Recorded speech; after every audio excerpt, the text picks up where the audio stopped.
नमस्कार। आकाशवाणी से प्रस्तुत है समाचार प्रभात।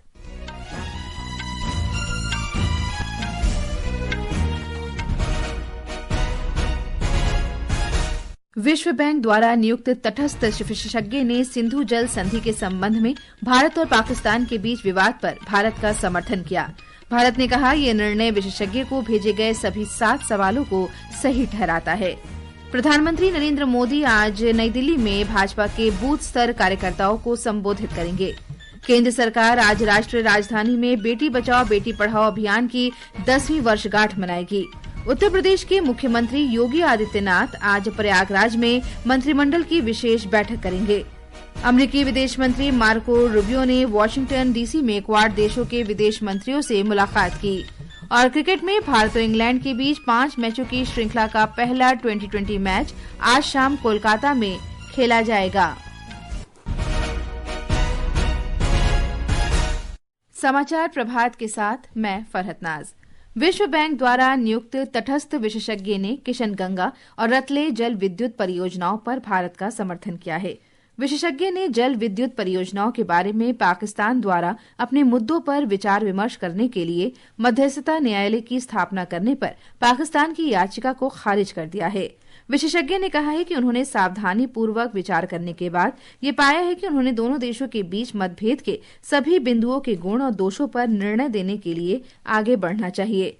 विदेश मंत्रालय ने कहा कि जम्मू और कश्मीर में किशनगंगा और रतले जल विद्युत संयंत्रों से संबंधित मतभेदों को तय करने की क्षमता केवल तटस्थ विशेषज्ञ के पास है और इस मुद्दे पर भारत ने हमेशा सैद्धांतिक रवैया अपनाया है। 1960 की सिंधु जल संधि को लेकर दोनों देशों के बीच असहमति और मतभेदों को देखते हुए वर्ष 2022 में विश्व बैंक ने किशनगंगा और रतले जल विद्युत संयंत्रों के संबंध में एक तटस्थ विशेषज्ञ और मध्यस्थता न्यायालय के अध्यक्ष की नियुक्ति की थी।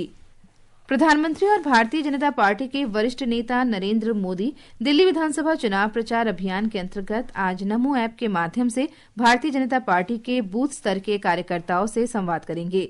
ये कार्यक्रम मेरा बूथ सबसे मजबूत नारे के साथ शुरू होगा। दिल्ली में 5 फरवरी को मतदान होना है। श्री मोदी आज दोपहर 1 बजे पार्टी के बूथ स्तर के कार्यकर्ताओं के साथ बातचीत करेंगे। बूथ कार्यकर्ताओं से सीधे संवाद में वे दिल्ली में पार्टी की जीत सुनिश्चित करने के लिए उन्हें प्रेरित करेंगे। मेरा बूथ सबसे मजबूत कार्यक्रम के अंतर्गत दिल्ली के सभी 256 वार्डों के 13,033 बूथ के पार्टी कार्यकर्ता वीडियो कॉल के माध्यम से श्री मोदी का संदेश सुनेंगे। उनमें से कुछ को श्री मोदी के साथ बातचीत करने का भी अवसर मिलेगा। इस बीच मतदान से पहले सभी राजनीतिक पार्टियों ने अपना प्रचार तेज कर दिया है। पार्टी नेता प्रचार अभियान में सक्रिय रूप से भाग ले रहे हैं। बूथ स्तर के कार्यकर्ताओं के साथ पार्टी के संसद सदस्य, विधायक, पार्षद और पदाधिकारी भी कार्यक्रम में शामिल होंगे। वरिष्ठ कांग्रेस नेता और लोकसभा में विपक्ष के नेता राहुल गांधी आज इंद्रलोक क्षेत्र में जनसभा को संबोधित करेंगे। दिल्ली विधानसभा चुनाव के लिए 5 फरवरी को मतदान होगा। आकाशवाणी समाचार दिल्ली विधानसभा चुनाव पर विशेष श्रृंखला का प्रसारण कर रहा है। इस श्रृंखला में आज बात करेंगे कालकाजी निर्वाचन क्षेत्र की। इस विधानसभा चुनावों में लोगों की सबसे ज्यादा नजर अगर कुछ सीटों पर है तो उनमें कालकाजी विधानसभा सबसे प्रमुख है, जहां आम आदमी पार्टी के वरिष्ठ नेता और मुख्यमंत्री आतिशी एक बार फिर चुनावी मैदान में हैं। इस सीट पर दक्षिणी दिल्ली से 2 बार सांसद रहे रमेश बिधूड़ी को भाजपा ने चुनावी दंगल में उतारकर मुकाबले को रोचक बना दिया है। वहीं कांग्रेस की तरफ से अलका लांबा इस चुनाव को त्रिकोणीय बनाने की कोशिश में है। 2020 के विधानसभा चुनाव में आतिशी ने इस सीट पर 52% से ज्यादा वोट हासिल कर भाजपा के धर्मवीर सिंह को शिकस्त दी थी, लेकिन इस बार भाजपा ने पार्टी के वरिष्ठ नेता रमेश बिधूड़ी को मैदान में उतारा है। लगभग 2 लाख मतदाता वाले दक्षिणी दिल्ली की सीट पर पार्किंग, सड़कें और जाम की समस्या जैसे मुद्दे जनता के बीच इस बार काफी चर्चा में हैं। ये देखना दिलचस्प होगा कि 2013 से लगातार दिल्ली में शासन कर रही आम आदमी पार्टी की मुख्यमंत्री आतिशी इस सीट पर जीत दर्ज कर पार्टी की हैट्रिक बनाती हैं या फिर कालकाजी की जनता कुछ उलटफेर करने वाली है। सक्लेन के साथ अमन यादव, आकाशवाणी समाचार, दिल्ली।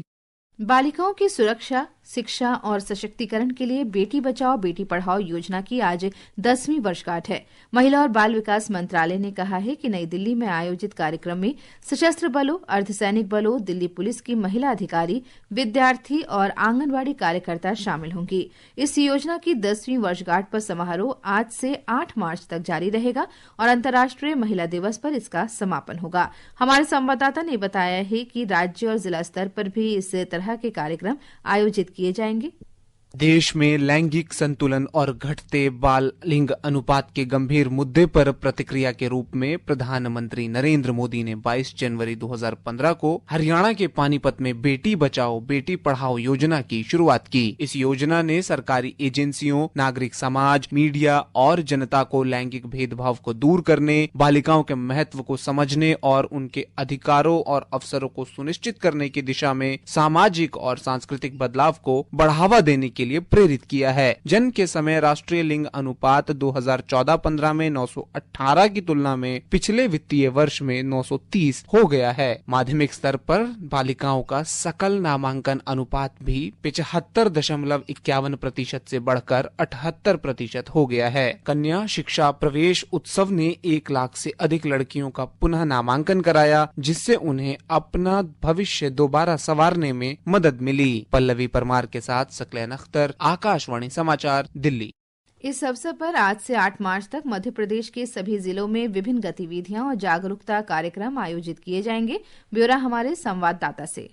मध्य प्रदेश में बेटी बचाओ बेटी पढ़ाओ पहल पर हर सप्ताह अलग अलग विषय पर कार्यक्रम होंगे। पहले सप्ताह में 181 और चाइल्ड हेल्पलाइन नंबर 1098 पर जागरूकता, माहवारी स्वच्छता प्रबंधन और सैनिटरी पैड का वितरण जैसे कार्यक्रम होंगे। दूसरे सप्ताह में वन विभाग के सहयोग से पौधारोपण अभियान चलाया जाएगा। तीसरे सप्ताह में स्कूल में बालिकाओं को प्रवेश दिलाने के लिए नामांकन अभियान संचालित होगा। चौथे, 5वें और 6ठे सप्ताह में शिक्षा, स्वास्थ्य और परिवार कल्याण, पंचायत राज और ग्रामीण विकास विभाग के साथ समन्वय से जागरूकता कार्यक्रम होंगे। संजीव शर्मा, आकाशवाणी समाचार, भोपाल।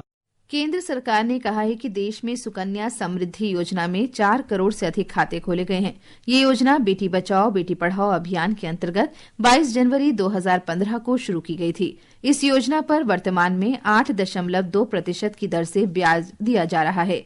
आज सुकन्या समृद्धि योजना के भी 10 वर्ष पूरे हो रहे हैं। ये समाचार हमारी वेबसाइट www.newsonair.gov.in और हमारी news on AIR mobile app पर भी उपलब्ध हैं। समाचार प्रभात में आपका फिर स्वागत है। अमेरिका के विदेश मंत्री मार्को रूबियो ने कल रात वाशिंगटन डीसी में क्वाड देशों के विदेश मंत्रियों से मुलाकात की। इनमें विदेश मंत्री सुब्रमण्यम जयशंकर, जापान के ताकेशी इवाया और ऑस्ट्रेलिया की पेनी वोंग शामिल हैं।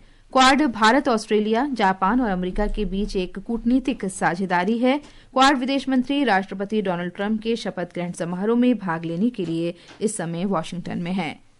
छत्तीसगढ़ के गरियाबंद जिले में सुरक्षा बलों के साथ मुठभेड़ में मारे गए 14 नक्सलियों में 6 महिला नक्सली भी शामिल हैं। रायपुर के पुलिस महानिरीक्षक अमरीश मिश्रा ने बताया कि मारे गए नक्सलियों में माओवादी केंद्रीय समिति का एक सदस्य, संबंध सुरक्षा बल और उड़ीसा राज्य समिति के सदस्य शामिल हैं और मारे गए नक्सलियों की पहचान कर ली गई है। अभी तक जो सर्चिंग हो पाई, कुल 14 शव बरामद हुए हैं, कुल 15 हथियार बरामद हुए हैं, काफी सारे लिटरेचर और दैनिक उपयोग की जो सामग्री होती है वो बरामद हुई है। ये बहुत ही सक्सेसफुल ऑपरेशन था। पिन पॉइंटेड इंटेलिजेंस था अपने पास। फोर्सेस ने काफी बहादुरी के साथ काम किया। टेरेन की चुनौतियां थी, काफी घना वेजिटेशन है वहाँ पे। साथ ही साथ 2 दिनों तक नक्सलों को घेरे में बनाए रखना अपने आप में एक चुनौती थी, जिसको हमारे बहादुर जवानों ने गंभीरता और बाखूबी से अंजाम दिया है। सर्चिंग अभी भी जारी है। और अब खबरें महाकुंभ से।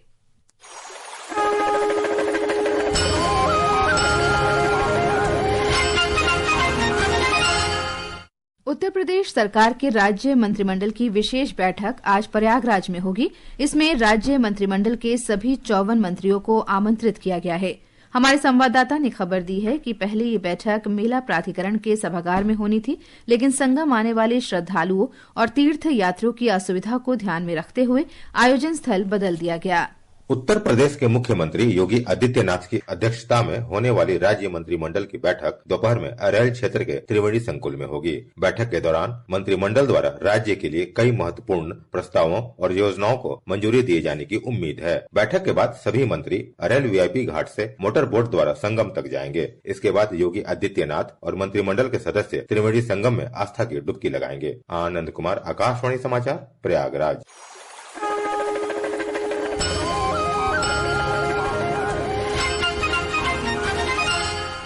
भारत और इंग्लैंड के बीच 5 2020 मैचों की श्रृंखला का पहला मैच आज शाम 7 बजे कोलकाता के ईडन गार्डन में खेला जाएगा। भारत इंग्लैंड के खिलाफ 3 एकदिवसीय मैच की श्रृंखला खेलेगा। हॉकी इंडिया लीग में कल पुरुष और महिला वर्ग में एक-एक मुकाबला खेला गया। ब्यौरा हमारी संवाददाता से।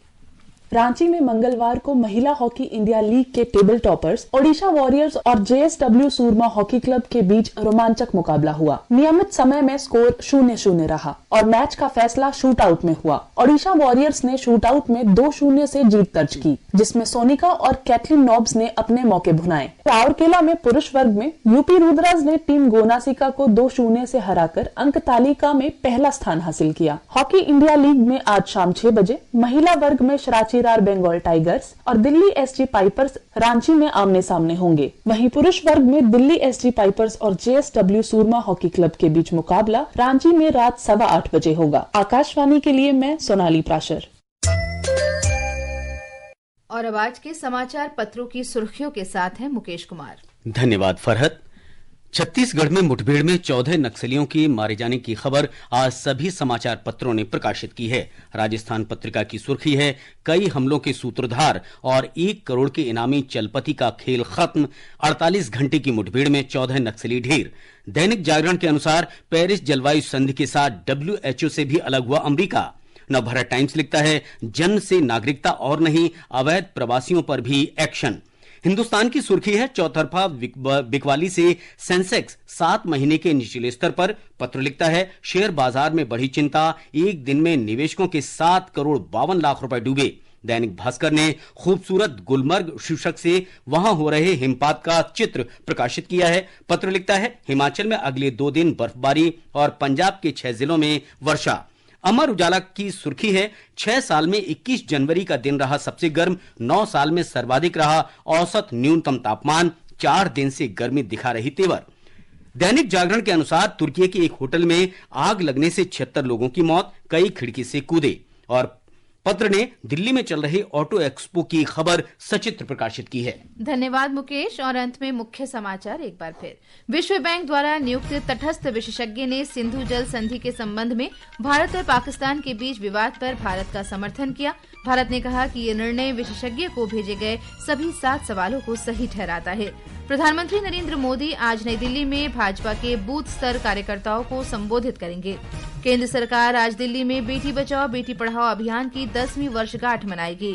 उत्तर प्रदेश के मुख्यमंत्री योगी आदित्यनाथ आज प्रयागराज में मंत्रिमंडल की विशेष बैठक करेंगे। अमेरिकी विदेश मंत्री मार्को रूबियो ने वॉशिंगटन DC में क्वाड देशों के विदेश मंत्रियों से मुलाकात की। इसके साथ ही समाचार प्रभात का ये अंक समाप्त हुआ। नमस्कार।